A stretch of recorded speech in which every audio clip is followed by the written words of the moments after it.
So hello everyone, welcome back to our channel Master Mains. तो जैसा कि आपने फर्स्ट लेक्चर में देखा होगा कि हम डिस्कस कर रहे हैं कि बेसिक्स ऑफ इकोनॉमिक्स के कितने क्वेश्चंस पूछे गए हैं एग्ज़ाम में, लाइक यूपीएससी के सीएससी प्रीलिम्स में, सीएपीएफ में, सीडीएस में और स्टेट पीसीएस में। तो हम एक एक करके सारे क्वेश्चंस को देख रहे थे। तो कल हमने कवर किया था कि जो यूपीएससी सीएससी प्रीलिम्स में जो पूछे गए थे 35 क्वेश्चंस वो हमने देखे थे। आज हम देखेंगे उसके बाद उसके अलावा जो सीएपीएफ सीडीएस और अदर पीसीएस में जो पूछे गए वो क्वेश्चन देखेंगे बेसिक्स ऑफ इकोनॉमिक्स के। तो ये हमारा दूसरा लेक्चर है एंड हमारे चैनल को लाइक शेयर और सब्सक्राइब करें ताकि मैक्सिमम से मैक्सिमम लोगों तक पहुँचे और जो हमारा इनिशिएटिव है, ये जो फ्री इनिशिएटिव है, वो हर किसी तक पहुँचे। यही एक हमारा मोटिवेशन का सोर्स है। So let's begin our topic. आज हम डिस्कस कर रहे थे बेसिक ऑफ इकोनॉमिक्स के जो सेकेंड लेक्चर है, from 35 question to the rest, जो रिमेनिंग क्वेश्चन थे वो। Let's start the question. 35th question जो था वो हम लोग जो देख रहे थे वो था कि मैच करना था कि जो कौन से इकोनॉमिस्ट थे, ऑथर थे और उन्होंने क्या बुक लिखा था। और एडम स्मिथ की जो बुक थी हमने देखा था वो था द नेशन ऑफ वेल्थ। तो फोर्थ तो कॉमन हर किसी में है, तो ये तो एलिमिनेट हो नहीं सकता है। उसके बाद हमने देखा था कि गुरनाल मेडाल का जो बुक था एशियन ड्रामा था। So that was for the underdeveloped region. ठीक है, तो ये फर्स्ट के साथ मैच हो गया। तो इसके साथ हमारा जो पहला आंसर होता है वो होता है कि पहला आंसर ही होता है जो कि वही इफेक्टिवली मैच्ड है। Now will go for the next question, that is 36। तो ये पूछ रहा है कि the concept of sustainable development was popularised by the Brundtland report. Correct, ये सही बात है। सस्टेनेबल डेवलपमेंट का जो कॉन्सेप्ट था सबसे पहले ब्रंटलैंड रिपोर्ट नहीं दिया था। कब दिया था? तो 1987 में। ठीक है, उनकी एक रिपोर्ट आई थी। दूसरा है the Brundtland report is also known as the limit of the growth. नहीं, ये लिमिट ऑफ द ग्रोथ नहीं है। लिमिट ऑफ द ग्रोथ किसका था? ये था रोम क्लब का, और ये कब का था? 1971 का था। ठीक है, तो दूसरा तो रीजन गलत हो गया, तो पहला सही है और दूसरा गलत है। So the answer is D. ठीक है, तो ये कब का था? रोम क्लब जो था उन्होंने दिया था 1972, एक्चुअली इट इज 1972 में। 37 question will see the development is being defined as improving living standard and welfare. सही बात है। Growth in per capita income is not sufficient measure of the development. सही बात है, ये भी सही बात है, क्योंकि डेवलपमेंट वो होता है जिसमें कि लिविंग स्टैंडर्ड इंप्रूव होता है और वेलफेयर इंप्रूव होता है, बट जो ग्रोथ है per capita income is not a sufficient measure. सही बात है, दोनों एक दूसरे को कॉम्प्लीमेंट भी कर रहा है और सफिशिएंट रीजन भी है। So A is the answer. Now the next one, there is a positive relation between the human development index and the sustainable development goal. ठीक है, so there is a positive relation between the human development index and sustainable development goals. सही बात है ही दोनों relation, क्योंकि दोनों के कुछ कुछ पैरामीटर्स कॉमन है। The underlying dimension of SDGs are closely related to. सही बात है, एग्जैक्ट एक्सप्लेन भी कर रहा है ये। So A is the correct answer. Now which the next one, the development monitoring and evaluation office which monitors the progress of long term policies is an attached office of. तो ये आप याद करने का है, इसमें कुछ कर नहीं सकते हो आप। तो ये है किसका? नीति आयोग का है। Which of the following is a nodal institution for implementation of SDG। तो SDG को इम्प्लीमेंट कौन करता है इंडिया में? तो एक ही इंस्टीट्यूट है, वो है नीति आयोग, वही इम्प्लीमेंट करता है। Who was propounded the concept of limit of growth? Again it has come the same question जो ऊपर हमने देखा था वही है। तो क्लब ऑफ रोम्स ने कब किया था? तो 1972 में। ठीक है, the environmental Kuznets curve shows the relationship between the per capita GDP and the environmental loss. What is the slope of environmental Kuznets curve? So you see, ये जो कर्व होता है वो होता है यू शेप होता है, इन्वर्टेड यू शेप का। ठीक है, एक जो कुजनेट कर्व हम लोग नॉर्मल पढ़ते हैं वही कुजनेट कर्व है, बस इसमें जो पैरामीटर है इन्वायरमेंटल डायमेंशन ऐड हो गया और कुछ नहीं है। सेम कुजनेट कर्व ही है ये, और कुछ सेपरेट नहीं है। ठीक है, और ये कब दिया गया था? तो 1955 में ये प्रपोज किया गया था। So it is same inverted U shaped. तो आप कुजनेट कर्व याद रखो, वही लगाना, इन्वायरमेंट हो या फिर नॉर्मल हो, याद करने के लिए। Now the next question, who oppose plan development in India? See who opposed plan development को, कौन अपोज कर सकता है? तो एक ही थे, गांधी जी, जो वही अपोज करते थे प्लान डेवलपमेंट को, क्योंकि नेहरू जी तो प्लान डेवलपमेंट को लाए ही थे, वो चाहते ही थे कि प्लान डेवलपमेंट हो। बट गांधी जी क्या बोलते थे? प्लान डेवलपमेंट नहीं हो, किसके थ्रू हो? सेल्फ रूल हो। किसका? लोकल बॉडीज़ का। तो यही अपोज करते थे। इनफैक्ट ये चाहते थे कि स्टेट होना ही नहीं चाहिए, स्टेटलेस सोसाइटी चाहते थे गांधी जी। तो ऑब्वियसली जब प्लान डेवलपमेंट होगा तो गवर्नमेंट ही प्लानिंग करेगी, तो वो तो अपोज करेंगे ही वो। Now the next one, sustainable development is important for well-being of human society. Obviously it is important for the well-being of society, and the reason is sustainable development is a kind of real development that meets the need of the present without compromising the ability of the future generation to meet their own need. सही बात है, दोनों बात सही है। But अब ये देखेंगे कि क्या ये एग्जैक्ट एक्सप्लेनेशन है? तो ऑब्वियसली कि सोसाइटी का वेलबींग जो है, ह्यूमन का जो वेलबींग है वो इंश्योर करता है। इसमें क्या क्या होता है कि क्वालिटी एंड क्वांटिटी दोनों डिग्रेड ना हो, किसके लिए? फ्यूचर जनरेशन के लिए। ठीक है, तो it explains the statement. Now the next one, an under developed economy is generally characterise. अब कोई इकोनॉमी जो है अंडर डेवलप्ड है, चलो इंडिया का ही ले लेते हैं एग्जाम्पल, या फिर सोमालिया का ले लेते हैं, तो कैसे पता चलेगा कि उसकी इकोनॉमी जो है अंडर डेवलप्ड है? तो उसका पर कैपिटा इनकम कम होगा, ऑब्वियस सी बात है। लो रेट ऑफ कैपिटल फॉर्मेशन, ये भी होगा, कैपिटल फॉर्मेशन कम होगा तभी तो अंडर डेवलप है। कैपिटल फॉर्मेशन बहुत ज़्यादा होगा तब तो बहुत एम्प्लॉयमेंट होगा, इनकम जनरेशन होगा और डेवलपमेंट होगा। लो डिपेंडेंसी रेशियो, नहीं, डिपेंडेंसी रेशियो तो हाई होगा ना। डिपेंडेंसी क्या होता है कि जो पॉपुलेशन 0 से 14 साल के हैं और जो 59 अबव हैं, तो ये सारे पॉपुलेशन जो होते हैं वो डिपेंडेंट होते हैं। और जो 15 टू 59 जो है ये होते हैं वर्किंग पॉपुलेशन। तो इसके अलावा जो भी हैं वो डिपेंडेंट पॉपुलेशन होते हैं। तो उसका रेशियो जो होगा, अगर ज़्यादा होगा तो डिपेंडेंट और ज़्यादा है तो ऑब्वियसली अंडर डेवलप्ड होगा, तो ये नहीं हो सकता है। तो 3 नहीं होगा, 1 2 है, ऑलरेडी है। The work force large in tertiary, tertiary कैसे होगा भाई? प्राइमरी में होगा, टर्सरी में होगा। तो यूएस की इकोनॉमी है, वहाँ पे टर्सरी में ज़्यादा काम करता है। डेवलप इकोनॉमी में टर्सरी में होते हैं, अंडर डेवलपमेंट तो प्राइमरी में ही होते हैं। ठीक है, now will see the next question, which of the following features indicates that the Indian economy is a developing economy? Developing category, अब देखो डेवलपिंग कैटेगरी में इंडियन इकोनॉमी जस्ट ऊपर वाले से कंपेयर करना है। तो मैक्सिमम लोग एम्प्लॉयड एग्रीकल्चर में, सही बात है। कितने लोग हैं? ऑलमोस्ट 46% जो पॉपुलेशन है या जो वर्कफोर्स है वो एम्प्लॉयड है इन एग्रीकल्चर में, सही बात है। डिस्गाइज अनएम्प्लॉयमेंट है ही, क्योंकि एग्रीकल्चर डिपेंडेंसी है। Poor quality of human capital, ये भी है, क्योंकि हेल्थ, एजुकेशन ये सारे बहुत अच्छे लेवल पे नहीं हैं। High per capita intake property, नहीं भाई, इनकम ही कम है, पॉवर्टी ज़्यादा है, तो high per capita intake of protein कैसे हो सकता है? तो जो आंसर है 1 2 and 3 है। Okay, now the next one is consider the following event and arrange them in chronicle order. तो ठीक है, पहला क्या बोला? गरीबी हटाओ। तो गरीबी हटाओ किसने लाया था? इंदिरा गांधी ने लाया था, और ये लाया गया था 1970 में। ठीक है, 70s में जब आई थी, 1971 के बाद जो आया था उसके टाइम पे लाई थी ये। बैंकिंग नेशनलाइजेशन, बैंक का जो नेशनलाइजेशन था वो हुआ 69 में, वहाँ से बैंक का नेशनलाइजेशन शुरू हुआ। बिगिनिंग ऑफ ग्रीन रेवोल्यूशन 1967 में हुआ था। तो वैसे भी देख सकते थे आप कि जो बिगिनिंग ऑफ ग्रीन रेवोल्यूशन सबसे पहले हुआ था, सबसे पहले 3 आएगा, तो ये दोनों वैसे भी एलिमिनेट हो जाता है। उसके बाद 1 और 2 में देखना था, तो गरीबी हटाओ और बैंक नेशनलाइजेशन। तो गरीबी हटाओ जो था वो 1971 जो वॉर हुआ था उसके बाद आया था। ठीक है, तो वो वैसे भी एलिमिनेट हो जाता है विशेष नेशनलाइजेशन के। तो कितने हो गए? 3 हो गए, फिर 2 हो गया, फिर 1 हो गया। So the correct answer is B. Now the next one, in of the following 5-year plans was the women component plan introduced as a major strategy? Women का जो कंपोनेंट था प्लान में, मेजर स्ट्रेटजी में बन के निकला, वो कौन से वाले में था? क्या वो 10वें वाले में था? नहीं। 11th वाले में? नहीं। 9th वाले में? 9th वाले में था। 12th वाले में तो फास्टर, इंक्लूसिव, सस्टेनेबल सब आ गया था। 11th वाले में भी इंक्लूसिव डेवलपमेंट, सस्टेनेबल डेवलपमेंट सब आ गया था। So it was the 9th, क्योंकि जब 8th में था ह्यूमन डेवलपमेंट को फोकस दिया गया और 9th में वुमेन कंपोनेंट इंक्लूड किया गया।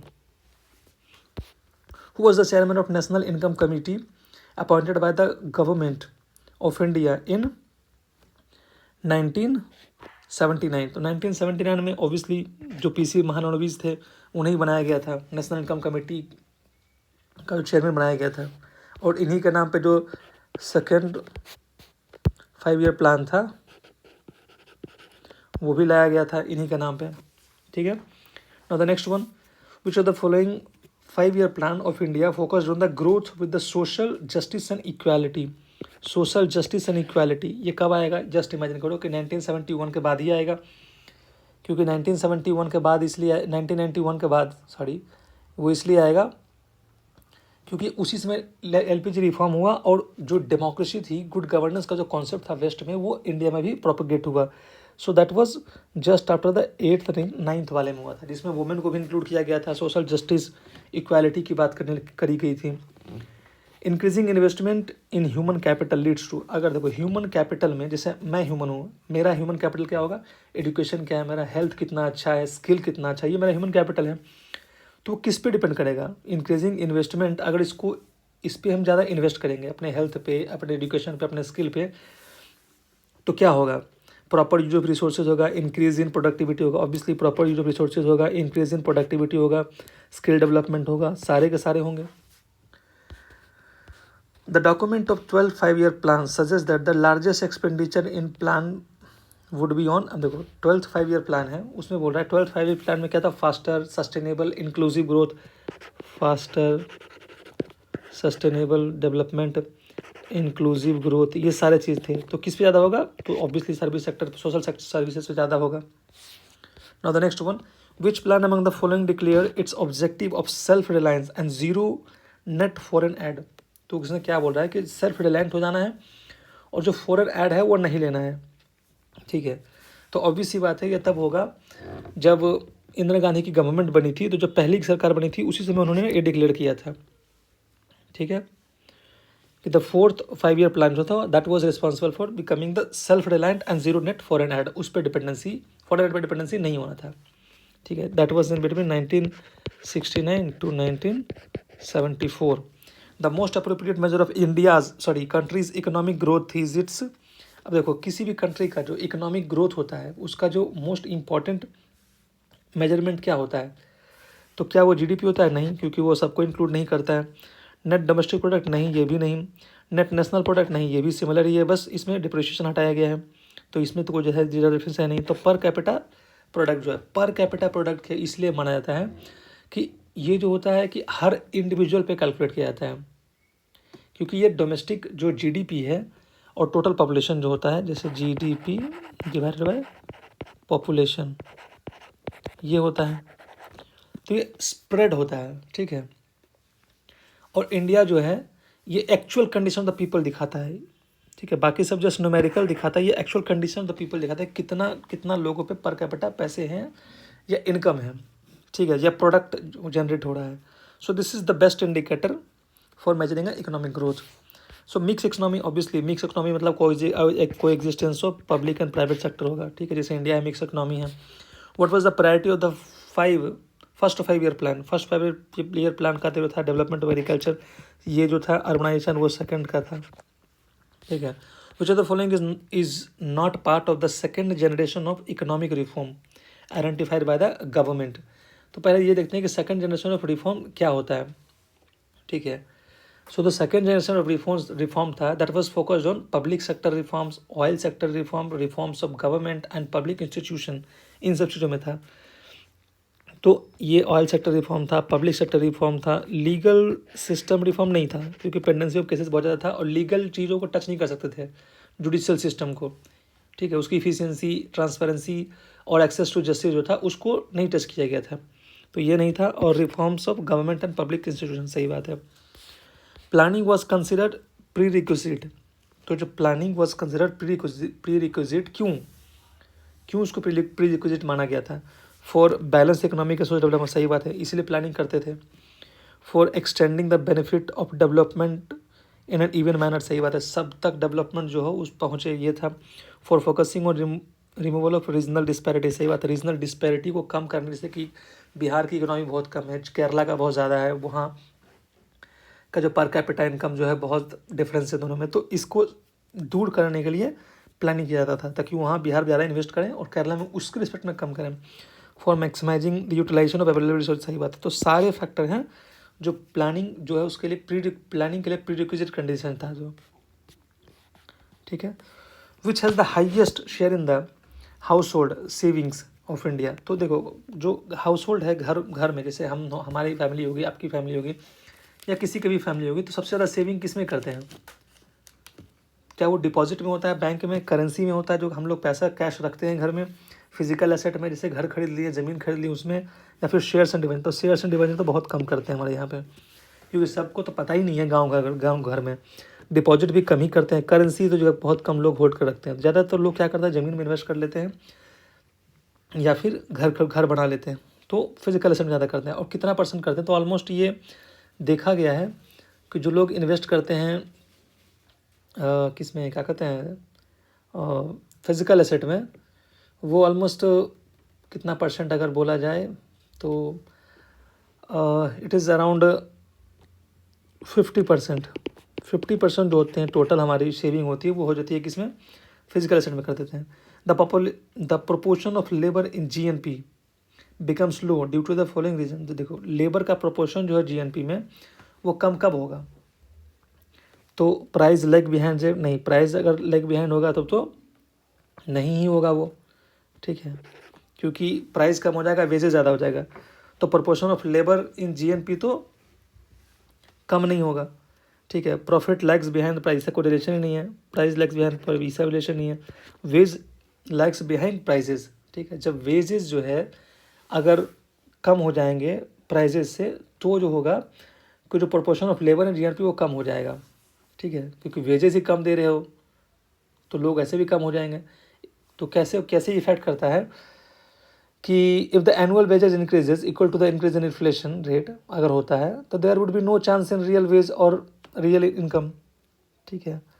तो रियल इनकम का ग्रोथ होना है, रियल इनकम का ग्रोथ ही नहीं होगा, ठीक है, क्योंकि जो प्राइस जो है ज़्यादा बढ़ गया और जो है वेजेस कम बढ़ गए, तो obviously proportion of labour and GNP कम हो जाएगा।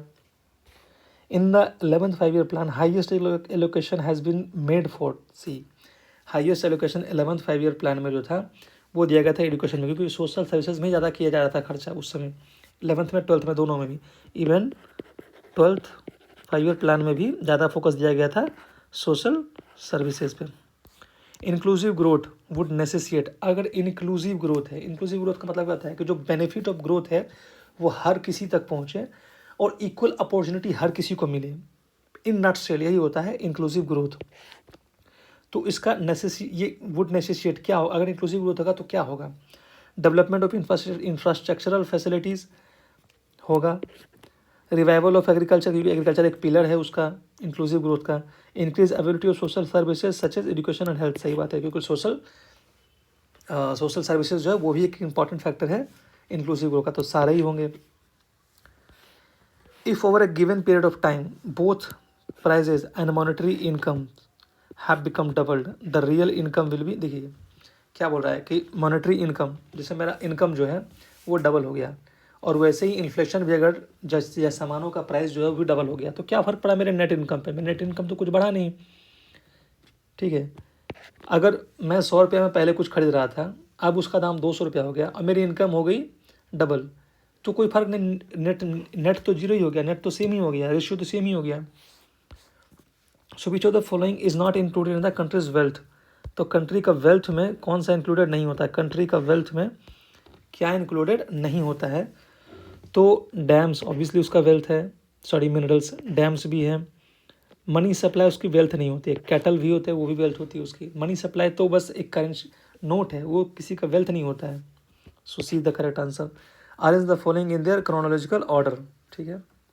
So now will see the chronological order, उसमें अरेंज करेंगे हम लोग।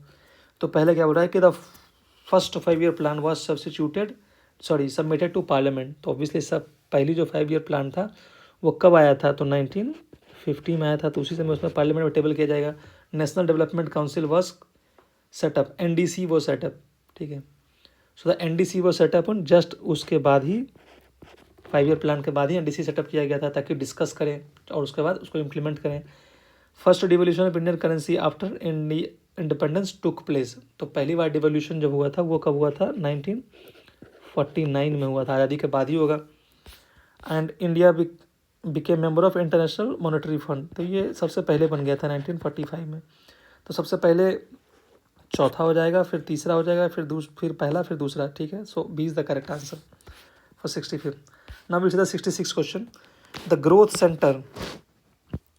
Centre approach was adopted under the, growth centre मतलब ये होता है कि ग्रोथ पे ज़्यादा फोकस किया गया था, कौन से वाले में, तो फोर्थ वाले में, जिसमें बोला था कि सेल्फ रिलायंट भी होना है और फॉरेन एड को नहीं लेना है, ठीक है। तो वो फोर्थ वाले में ध्यान दिया गया था, ठीक है। Now will see the next one. The Hindu rate of growth refer to the growth rate of, क्या हिंदू रेट ऑफ ग्रोथ जो होता है वो किसको रिप्रेजेंट करता है, तो नेशनल इनकम ग्रोथ को बोलते हैं हिंदू रेट ऑफ ग्रोथ। जैसे 5% ग्रोथ हो गया, 4% हो गया, बोलते हैं ना कि जीडीपी ग्रो कर रहा है या फिर नेशनल इनकम ग्रो कर रहा है 4%, तो वो हिंदू रेट ऑफ ग्रोथ बोलते हैं, क्योंकि मेजोरिटी पॉपुलेशन जो है हिंदू है, ठीक है। अब मैच द फॉलोइंग में आते हैं। तो मैच द फॉलोइंग में यह है कि the first 5 year plan has given focus on agriculture, तो सबको पता है कि सबसे जो फर्स्ट 5 ईयर प्लान था वो किस पे फोकस दिया था, तो वो एग्रीकल्चर पे दिया था, ठीक है। सो और द कम्युनिटी डेवलपमेंट उस पर दिया गया था।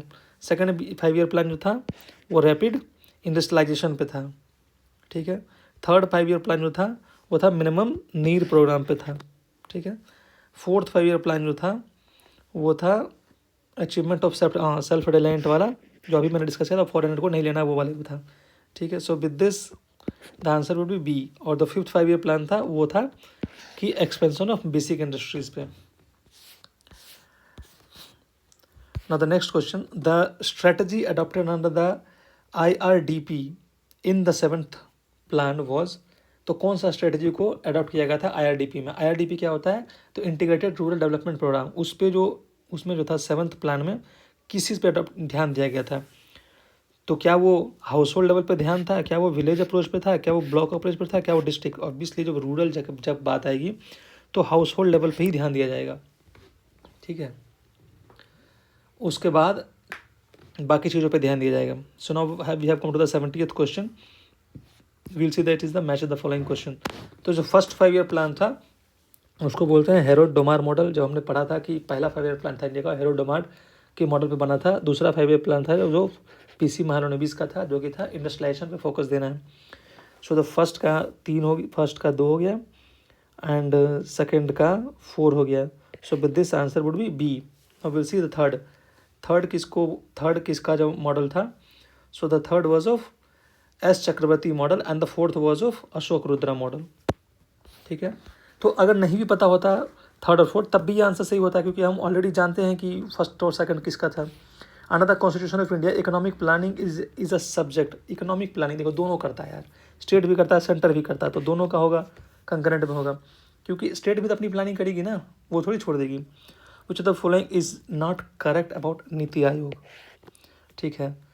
So it was set up to replace the planning commission, सही बात है, ये तो सही है। It has a full time member, चलिए देखते हैं। इट वॉज सेटअप जनवरी 2015, सही बात है। It is based on the principle of cooperative, सही बात है। So it doesn't have the fix chairman. Fix chairman जो है इसमें नहीं होता है, किसमें, जो नीति आयोग में होता है, ठीक है। और जो प्राइम मिनिस्टर जो होता है वो एक्स ऑफिशियो चेयरमैन होता है, जो प्राइम मिनिस्टर होगा वही चेयरमैन होगा, इसीलिए फिक्स चेयरमैन जो होता है नहीं होता है। Which of the following statement is correct. तो NNP is equal to GNP minus depreciation, सही बात है। NNP होता ही है वही कि जो ग्रॉस नेशनल प्रोडक्ट जो होता है, which of the following is correct, ठीक है। तो पहला तो सही है। दूसरा है कि NNP is equal to GDP plus net income from abroad minus depression, सही बात है। तो ये क्या कर रहा है कि जो GDP plus net income from abroad, ये होता है क्या, GNP। तो दोनों सेम ही बात लिखा हुआ है, ठीक है, तो दोनों सही है, ठीक है। Which of the following changes have taken place in Indian economy after economic reforms of 1991। तो 1991 के जो रिफॉर्म हुए थे उसमें लिया गया था, वो कौन सा था, क्या चेंजेज आए थे। तो share of agriculture in GDP has increase, नहीं भाई, सर्विस सेक्टर पर ध्यान दिया, एग्रीकल्चर पर तो ध्यान ही नहीं दिया गया था। तो जो उसका कंट्रीब्यूशन था उस समय तक 40% था, वो नीचे आकर के ऑलमोस्ट 14% आ गया अभी 2025 में। ठीक है, तो पहला तो नहीं है। FDI inflow increase, obviously FDI inflow increase हो गया था, सही बात है। Foreign exchange reserve increase, obviously FDI आएगा तो फॉरेन इनफ्लो भी आएगा, तो D is the correct answer, but पहला सही नहीं है।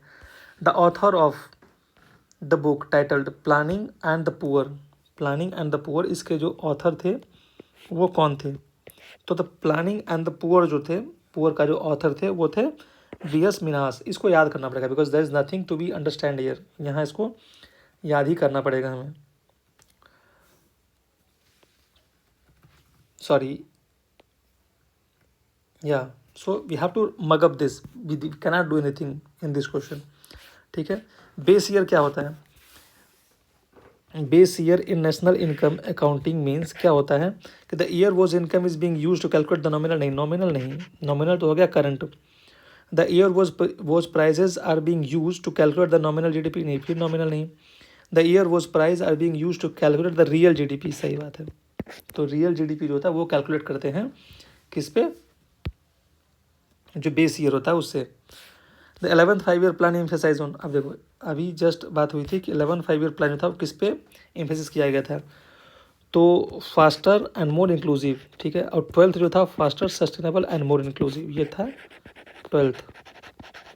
ठीक है, मुझे the following is a sign of economic growth, तो इसमें से कौन सा ऑप्शन से पता चलता है कि इकोनॉमिक ग्रोथ जो है वो हो रहा है किसी भी स्टेट में या किसी भी रीजन में? ठीक है। An increasing national income at constant price during a year, नहीं ज़रूरी नहीं है। एन इंक्रीजिंग इकोनॉमिक ग्रोथ जो है ज़रूरी नहीं है। An increasing national income at constant price during a year, ज़रूरी नहीं है। अ सस्टेन इंक्रीज इन रियल पर कैपिटा इनकम, ऑब्वियसली अगर सस्टेन, अगर कंटिन्यूसली इंक्रीज होते रहा है किस में? रियल पर कैपिटा में, तो ज़रूर होगा कि इकोनॉमिक ग्रोथ हो रहा है।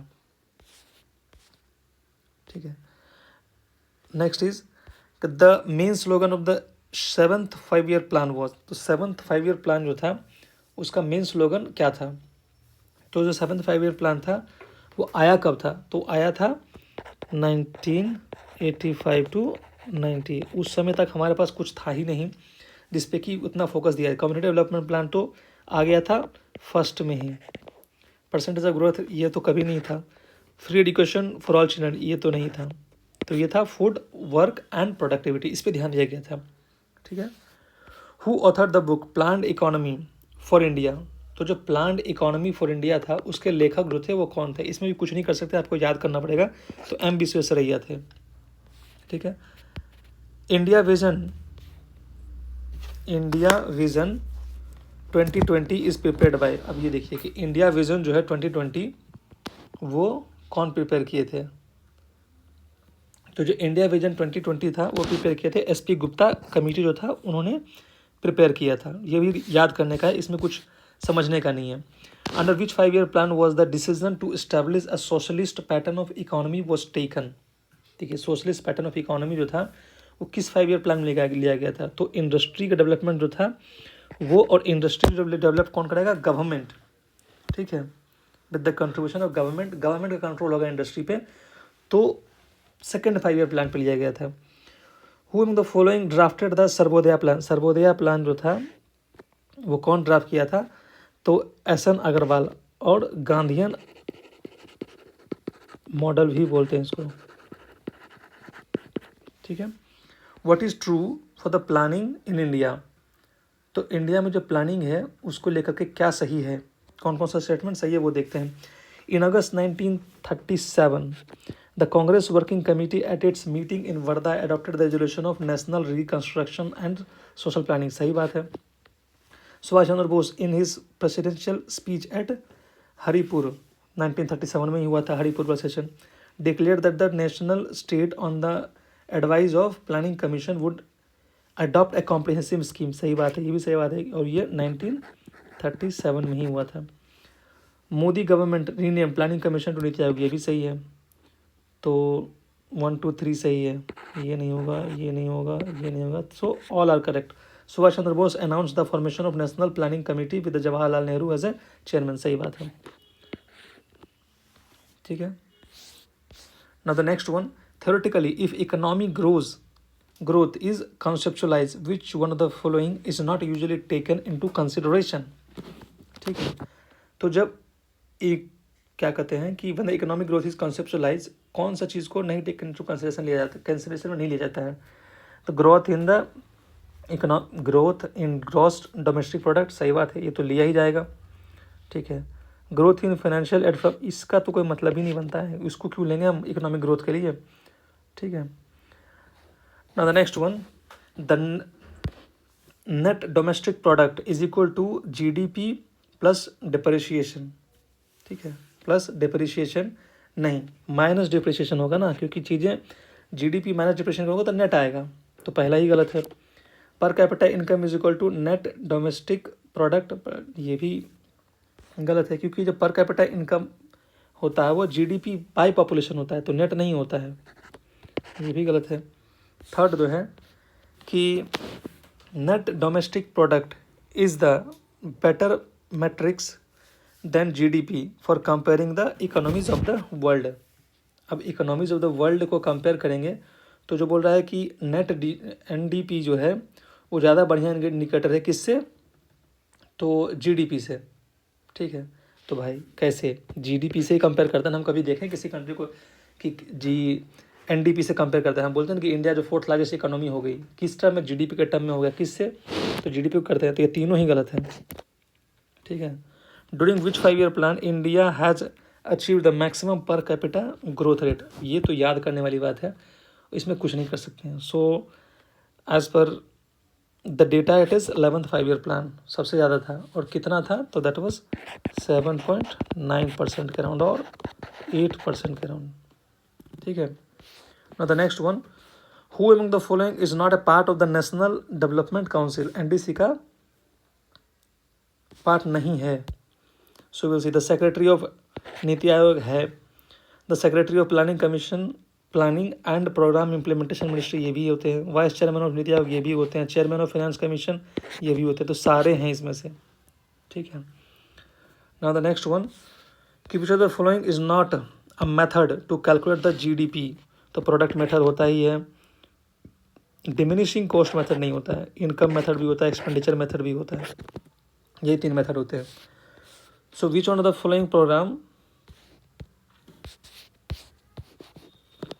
which one of the following program was initiated during the 6th 5 year plan? 6th 5 year plan में कौन से प्रोग्राम को इनिशिएट किया गया था?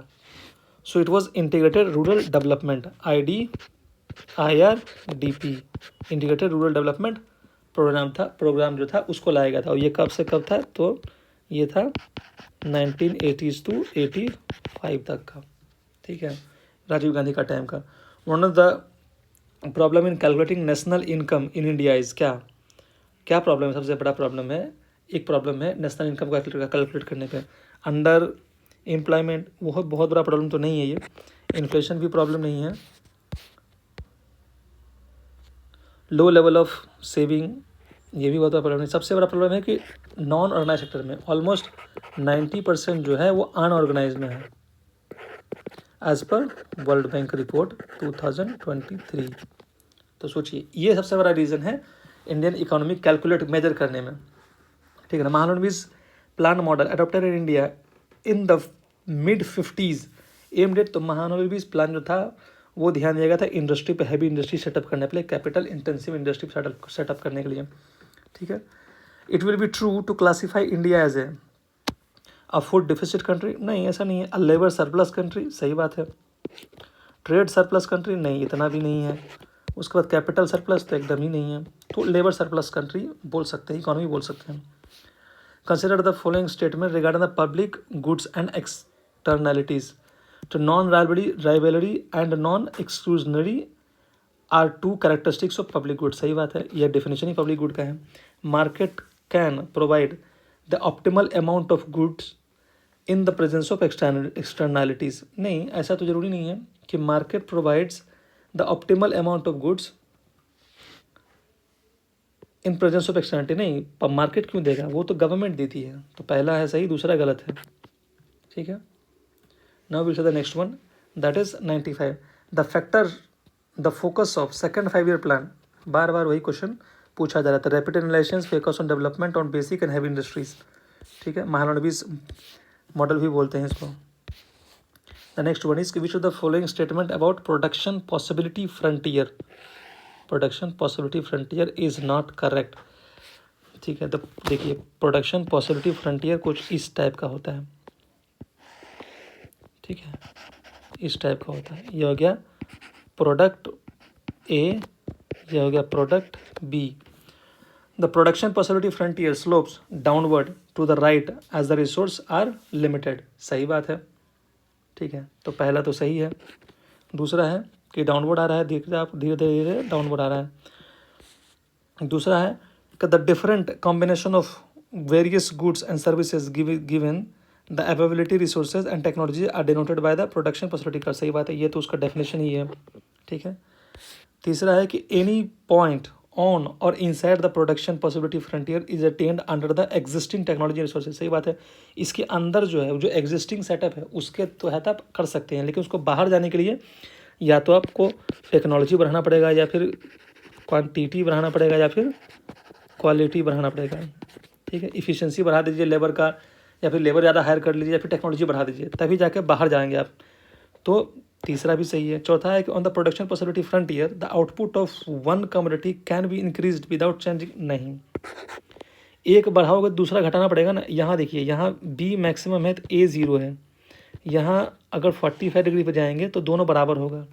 ठीक है, तो एक को बढ़ाने के लिए दूसरे को कंप्रोमाइज़ करना पड़ेगा, तो इसको बोलते हैं मार्जिनल कॉस्ट ऑफ डिमिनिशिंग। तो चौथा जो है वो गलत है। How is the magnitude of price elasticity for an individual good. How is the magnitude of price elasticity for an individual good determined. ठीक है, कैसे डिटरमाइन किया था इंडिविजुअल गुड का प्राइस इलास्टिसिटी, वो हम देखते हैं। तो क्या है कि by the degree to which the good is necessary. सही बात है, अगर गुड नेसेसरी या लग्जरी है तो वो डिटरमाइन करेगा उसका इलास्टिसिटी। अगर नेसेसरी है तो इलास्टिसिटी एकदम ही 0 होगा, और अगर लग्जरी है तो इलास्टिसिटी 1 से ज़्यादा होगा। By the extent to which the substitutes are available. सही बात है, सब्स्टिट्यूट अवेलेबल होगा तो उसका इलास्टिसिटी भी बढ़ते घटते रहेगा। ठीक है, by the rate of income growth in the economy. नहीं, इंडिविजुअल का अगर इनकम बढ़ता है तो होगा, इकोनॉमी में बढ़ने से फ़र्क नहीं पड़ेगा। By the relative importance of goods in the consumers budget. सही बात है, जैसे मेरे लिए बजट में फूड का ज़्यादा इंपॉर्टेंस है, क्लोथ्स का ज़्यादा इंपॉर्टेंट है, तो हम उस पर ज़्यादा डिमांड पे उसकी इलास्टिसिटी ज़्यादा होगी विथ रिस्पेक्ट टू अदर चीज़ों की।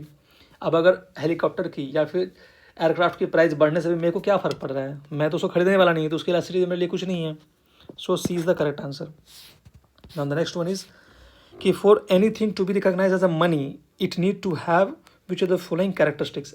किसी भी चीज़ को हम मनी बोलेंगे कब, एक मनी जो होता है, जैसे कोई भी करेंसी हमारे पास है उसको करेंसी कब कैसे बोलते हैं, क्या फीचर्स होते हैं उसके। So act as an medium of exchange, तो ये तो पहला काम ही उसका है कि मीडियम ऑफ एक्सचेंज, हम आपको पैसे दे रहे हैं उसके बदले में आप गुड्स एंड सर्विस दे रहे हो, तो वो है पहला। Standard unit for coating price. सही बात है, हम बोलते हैं ना कि एक पेन का दाम है 50 रुपया, तो स्टैंडर्ड यूनिट है किसी भी चीज़ को कोट करने के लिए। Must be easily divisible. सही बात है, 10-10 रुपये का 10 नोट देंगे तो 100 हो जाएगा, तभी तो हमको छोटा सामान लेना होगा 10 रुपया खर्च करेंगे, 1 रुपया खर्च करेंगे, नहीं तो हर सामान के लिए थोड़ी ना 500 रुपया खर्च करेंगे। ठीक है, हर सामान का दाम 500 रुपया होगा भी नहीं। Have higher value in alternative uses. Have higher value in alternative uses, नहीं, अल्टरनेटिव यूजेस में क्यों हायर वैल्यू उसका आएगा, ज़रूरत नहीं है उसकी।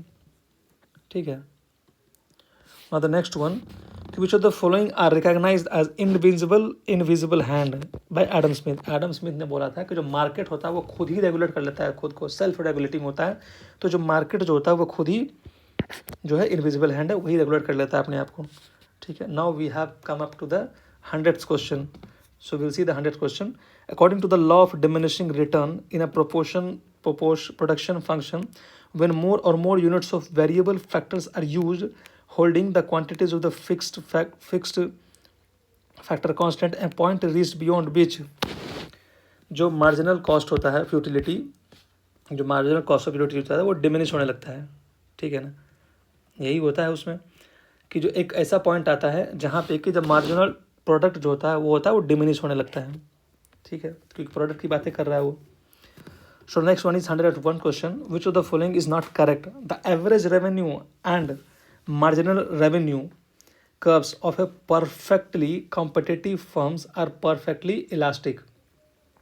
ठीक है, क्या बोल रहा है कि the average revenue and the marginal revenue sources of a perfectly competitive firms are perfectly elastic.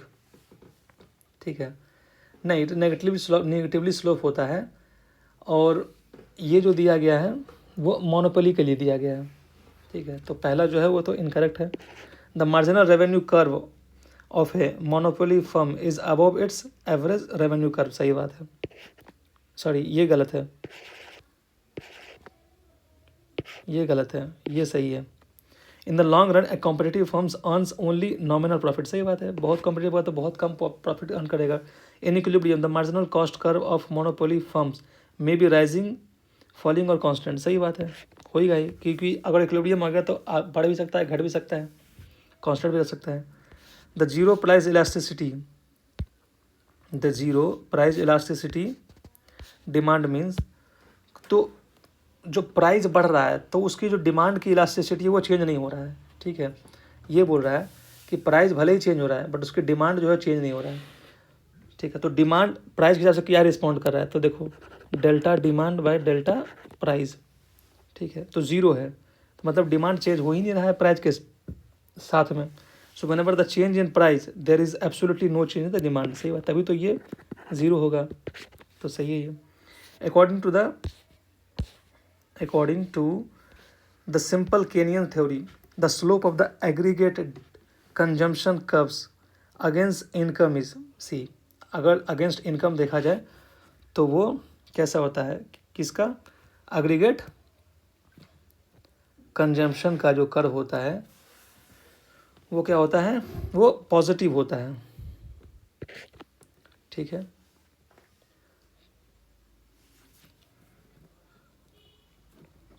ठीक है, तो स्लोप जो होता है वो डायरेक्ट रिलेशन जो होता है वो पॉजिटिव होता है। ठीक है, the slope of this line gives the value of marginal propensity to consume, ऊपर बढ़ते जाता है, इस टाइप का होता है।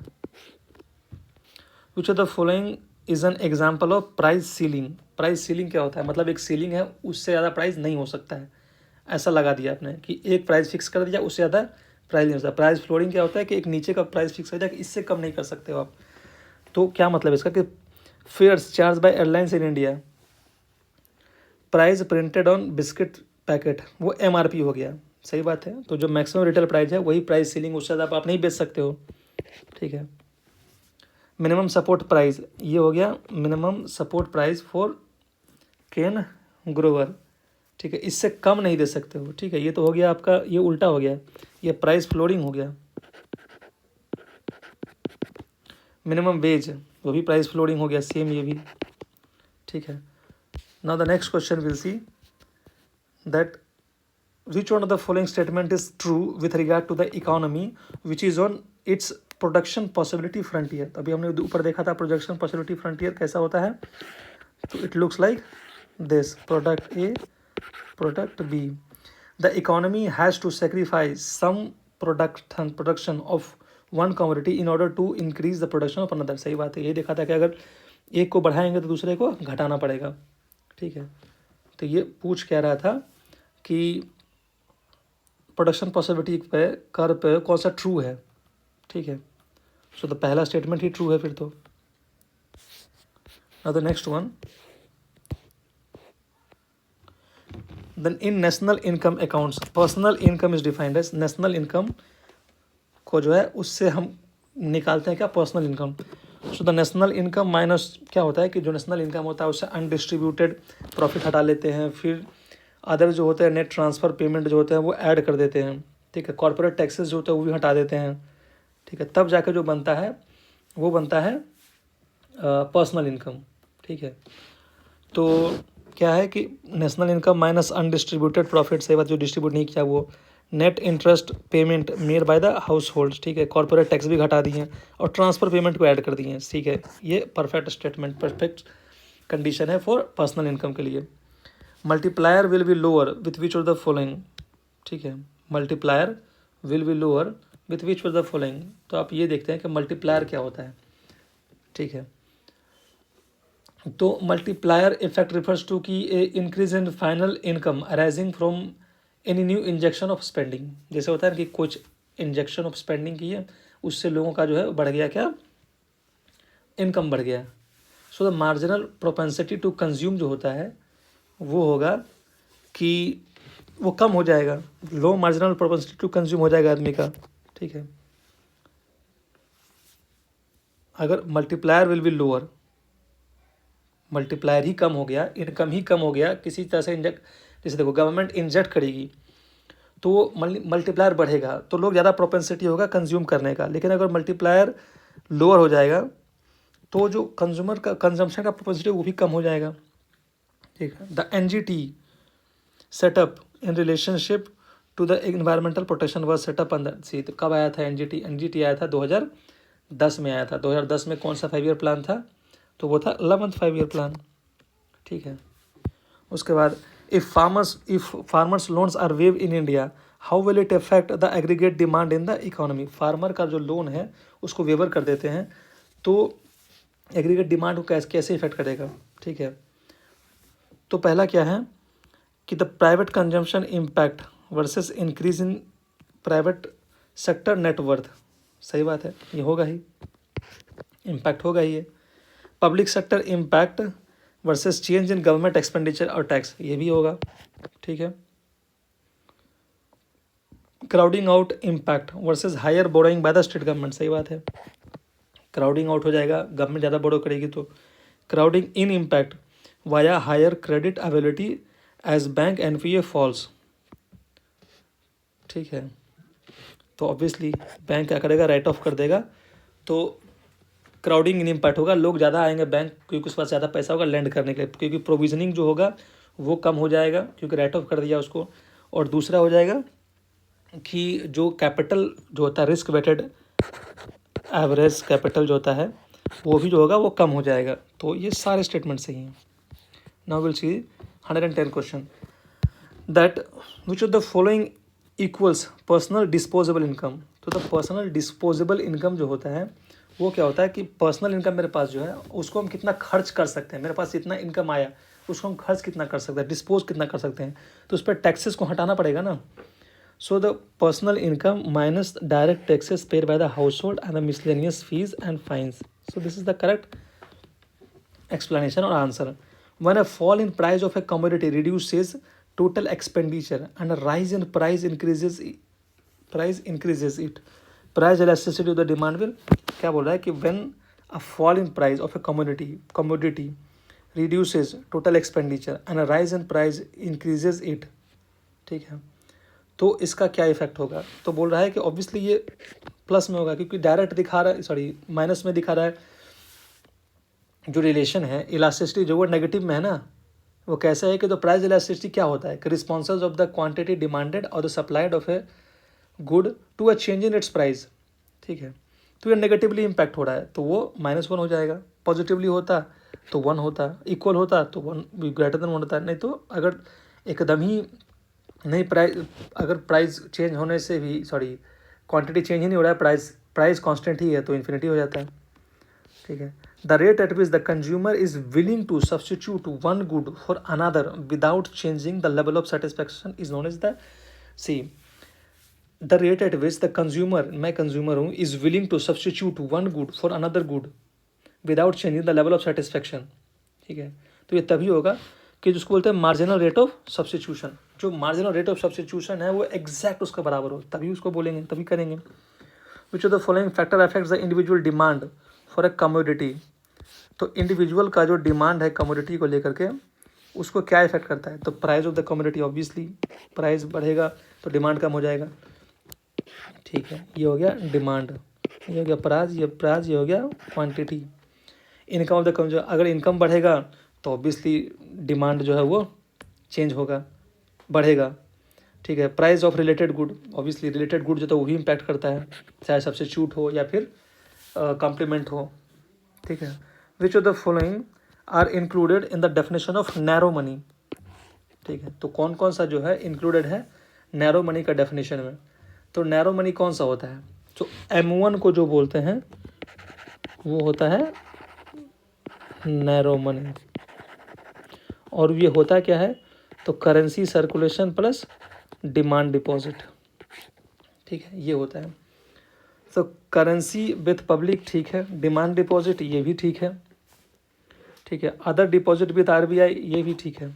बैंकर्स डिपॉजिट विथ RBI नहीं, ये नहीं है। बैंकर का डिपॉजिट RBI के पास ये नहीं होता है। तो सी इज़ द करेक्ट आंसर, कि currency in circulation plus demand deposit. Demand deposit जो RBI के पास है और जो लोगों के पास बैंकों में है, और जो करेंसी विद पब्लिक है।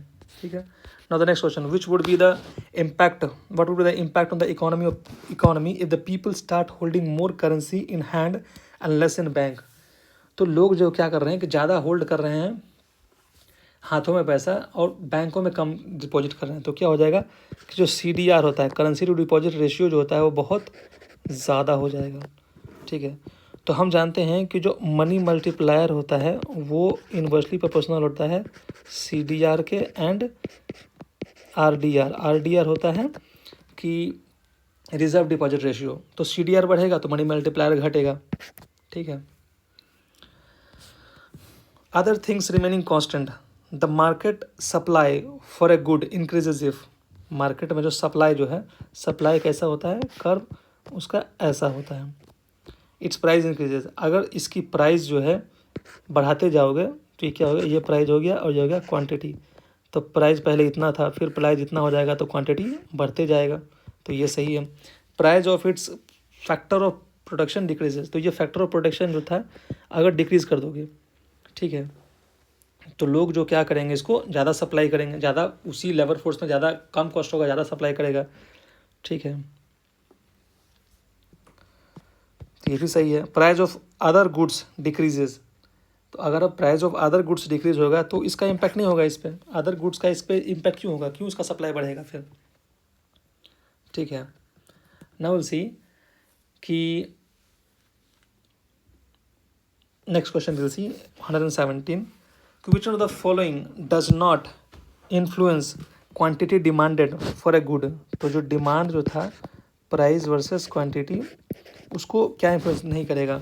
Goods own price obviously impact करेगा, price of a complement good obviously करेगा, प्राइस ऑफ सब्सिट्यूट गुड वो भी करेगा, price of input into the production of goods नहीं, ये सप्लाई को इम्पैक्ट करेगा, क्योंकि प्रोडक्शन की बात करें तो सप्लाई को करेगा इम्पैक्ट, डिमांड को नहीं। Next, which of the following factors signify monopolistic competition। Monopolistic competition जो होता है उसको सिग्निफाई करता है, कौन सा। तो पहला है कि डिफरेंशिएटेड प्रोडक्ट्स। ठीक है, मोनोपोलिस्टिक होगा तो ऑब्वियसली मोनोपोली होगा तो डिफरेंशिएटेड प्रोडक्ट ही होगा। ठीक है, large number of buyers and sellers. ठीक है, तो large number of buyers and sellers होगा ही, large number of buyers and sellers होगा, लेकिन डिफरेंशिएटेड प्रोडक्ट होगा। ठीक है, बैरियर्स टू एंट्री नहीं, ऐसा तो नहीं है, क्यों बैरियर करेगा, मोनोपोलिस्टिक कंपटीशन है, मोनोपोली थोड़ी है। होमोजेनियस प्रोडक्ट, होमोजेनियस नहीं होगा क्योंकि डिफरेंशिएटेड है। तो 4 ऐसे भी गलत हो गया था, 1 और 2 सही है। ठीक है, 119, विच of the following central features is not associated with the capitalist economy. तो कैपिटलिस्ट इकोनॉमी जो होता है उसके लिए उसका कौन सा फीचर नहीं है। ठीक है, so there is generalised commodity production, it has a market value, सही बात है। Productive wealth is held predominantly in private sector, सही बात है। Economic life is organise according to the market principle, सही बात है। एडम स्मिथ का क्या था कि इनविजिबल हैंड, मार्केट मैकेनिज्म होता है वो खुद ही कंट्रोल कर लेगा सब कुछ। Economic organisation is based on the planning, planning करेगा कौन, गवर्नमेंट। तो कैपिटलिस्ट में गवर्नमेंट क्यों करेगा, तो ये गलत है। ठीक है, नेक्स्ट इज जो the following statement is not correct, not correct, this you have to give emphasis on. ठीक है, real GDP is calculated by valuing outputs of different years at common price. तो सही बात है, ये दो बात तो सही है। नॉट करेक्ट पूछा, okay, it is not correct. Real GDP is calculated by valuing outputs of different years at common price. ठीक है, it is not a common price, it is evaluated at the market price of the base year. So this is correct, incorrect.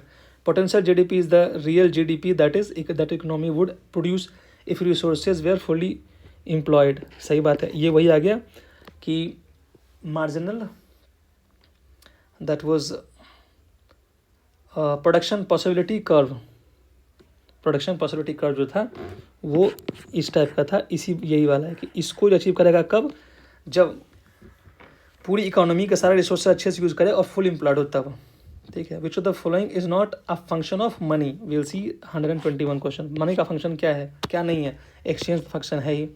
Act सज ए store of value, तो क्या ये value को store करता है, सही बात है। Use as a unit of accounting, ये भी है। Use for regulating consumption, consumption regulate करने का वो फंक्शन थोड़ी उसका है।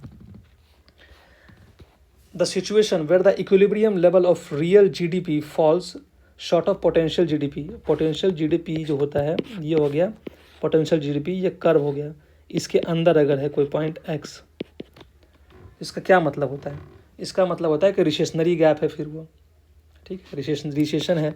अगर इसको आउट परफॉर्म कर लेगा, सपोज अगर ऐसा है, ये है कर्व डिमांड सप्लाई, और ये है हमारा जो लेवल है, नेचुरली लेवल है, जो लॉन्ग टर्म लेवल है, ठीक है। अगर इससे पहले है तो यहाँ तक पहुँचना चाहिए था, लेकिन यहाँ तक पोटेंशियल जीडीपी तक ये पहुँच नहीं पा रहा है, तो रिसेशन है ये हो गया रिसेशन, कम प्रोडक्शन हुआ। अगर यही आगे हो जाता तो ये हो जाता इन्फ्लेशनरी गैप हो जाता। Which one of the following में lead to the movement along the demand curve of a commodity, change in price, price change होगा तो डिमांड के अलॉन्ग ही उसका मूवमेंट होगा, क्योंकि इसका कर्व ही ऐसा था, प्राइस वर्सेस क्वांटिटी, तो ये प्राइस चेंज होगा तो डिमांड उसी के अलॉन्ग मूव करेगा। विच of the following is the opportunity cost of A chosen activity, ठीक है, एक एक्टिविटी को चूज़ किया आप तो उसका अपॉर्चुनिटी कॉस्ट क्या होगा, तो उससे जस्ट अल्टरनेटिव बेस्ट अपॉर्चुनिटी आप कहाँ इन्वेस्ट कर। जैसे फॉर इंस्टेंस मेरे पास 1 लाख रुपया भी है, तो मैंने क्या किया, मोबाइल खरीद लिया।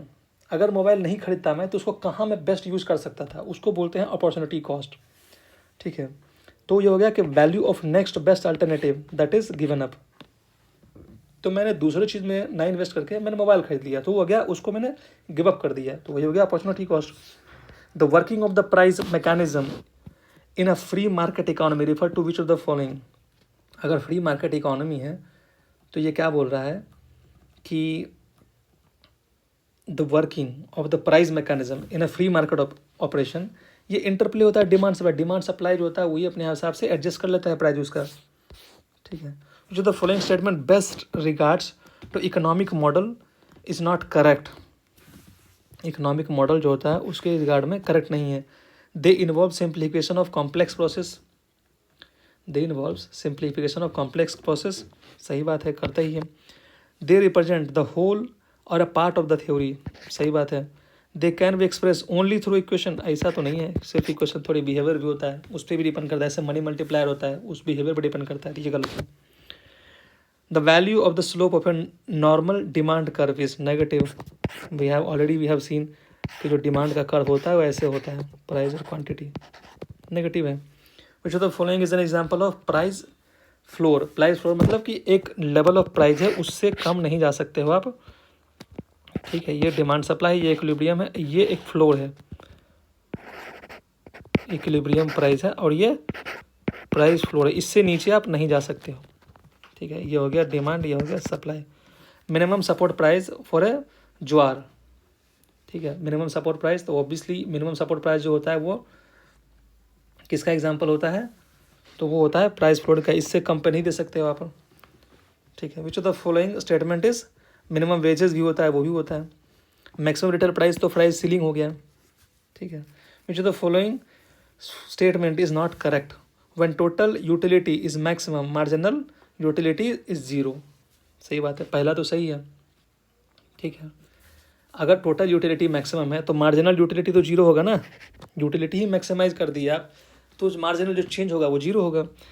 When total utility is decreasing the marginal utility is negative, ये भी सही बात है, ये भी सही बात है, तो इस हिसाब से इसका क्योंकि ये इनकरेक्ट पूछ रहा है तो ये भी गलत है इसके हिसाब से। When total utility is decreasing marginal utilities अगर टोटल यूटिलिटी बढ़ रहा है तो मार्जिनल यूटिलिटी जो है वो भी बढ़ रहा है, सही बात है। एक्चुअली ये ऐसा कर्व होता है कि ये होता है मार्जिनल यूटिलिटी का सॉरी, ये होता है यूटिलिटी का और ये होता है मार्जिनल यूटिलिटी का। तो जो मैक्सिमम होता है वो यहाँ होता है, इसके बाद अगर डिमिनिशिंग होगा तो ये नेगेटिव होगा, और यहाँ इंक्रीजिंग हो रहा है तो ये पॉजिटिव में है। ठीक है। When the total utility is maximum, marginal and average utility are equal to each other. सही बात है, टोटल यूटिलिटी मैक्सिमम है तो मार्जिनल एवरेज यूटिलिटी जो है जीरो है और इक्वल है। सॉरी, ये गलत है, जीरो होना चाहिए, इक्वल टू ईच अदर नहीं, जीरो होना चाहिए। ठीक है।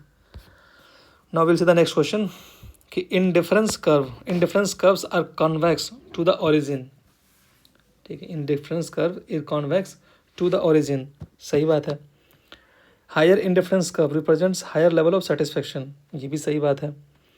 Two indifferent curves cut each other, नहीं, टू डिफरेंट इंडिफरेंट कर्व होता है, कट ईच अदर नहीं करता है वो, they never cut each other होता है, इस तरह का कर्व होता है, तो they never cut each other. तो तीसरा गलत है, पहला दूसरा सही है। Now will see the next one, that is the 131 question. Sorry, the curve looks like this type. ठीक है, तो ये हो गया goods 1A, goods B। Now the next one, when some goods or productive factors are completely fixed in amount, the regardless of price, the supply curve will look like। देखो, quantity ही fix है उसका, तो भाई क्या करेंगे उसको, वो हमेशा फिक्स रहेगा। अगर क्वांटिटी ही फिक्स है उसका, अगर क्वांटिटी ही फिक्स कर दिए उसका हम, तो उसमें क्या इम्पैक्ट होगा। तो जब क्वांटिटी फिक्स कर देंगे तो क्या होगा कि अगर आप किसी चीज़ को देखें, क्वांटिटी ही फिक्स है, उससे ज़्यादा क्वांटिटी है नहीं, जैसे कोई मेडिसिन हो गया, वो फिक्स क्वांटिटी में है, तो वो क्या होगा कि वो फिक्स जब होगा तो वो वर्टिकल हो जाएगा, उसके बाद वो चेंज ही नहीं होगा। ठीक है। Now the next question, that is 132 question कि which of the following hypothesis postulates that an individual's consumption in any time period depends upon resources available to the individual, rate of